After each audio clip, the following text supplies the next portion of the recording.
হ্যাঁ everyone, welcome back to my channel. তো basically আমি আমার হেয়ার ট্রিটমেন্ট মানে স্মুথনিং ঘরেই করি। তো আমার প্রপার স্ট্রেট দরকার হয় না, আমার ভালো লাগে না, তাই জন্য আই ডোন্ট মাইন্ড যে একদম স্ট্রেট হচ্ছে কি না।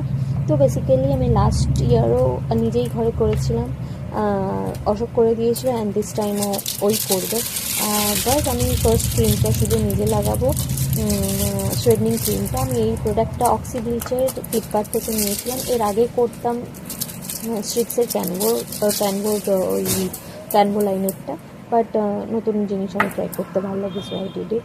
তো আমি এটা লাগিয়ে নেওয়ার পরে আমি রাখবো, ওটা ডিপেন্ড করে কার কেমন হেয়ার, ওটা মেনশন করা থাকে। সো ওটা একটু যদি করতে হয় তো দেখে নিও। তো আমি রেখেছিলাম 10 to 15 মিনিটস। আফটার দ্যাট একটা হেয়ার নিয়ে স্ট্রেচ করলে যদি বেঁকে যাচ্ছে, কার্ল হয়ে যাচ্ছে, সো তোমারটা হয়ে গেছে। তো তারপরে ওয়াশ করে ড্রাই করে তারপরে স্ট্রেট করতে হবে। তো স্ট্রেট করার জন্যে আছে আমার অশোক। লাস্ট টাইমও ও করেছিল, দিস টাইমও খুব ভালোও করে, থ্যাংক ইউ।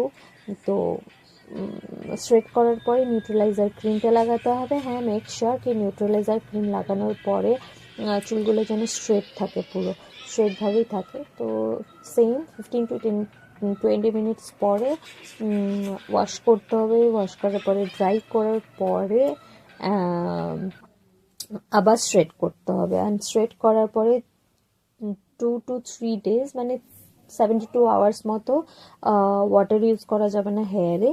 তো এইটা যে আমার হেয়ার দেখছো, এটা রেজাল্ট না, এটা হচ্ছে প্রায় পুজোয় করেছিলাম, এখন তো নর্মাল লাইফ লিড করছি, তার জন্য চুল বাঁধতে হয়, ওই জন্য এই ওয়েভগুলো। আদারওয়াইজ আমার চুল কিন্তু পুরো স্মুথ, ওয়াশের পরে আমার চুল পুরো স্মুথ লাগে। সো আই এম তো happy with my result. So yeah, তোমরা চাইলে বাড়িতে করতে পারো। So that's it, by.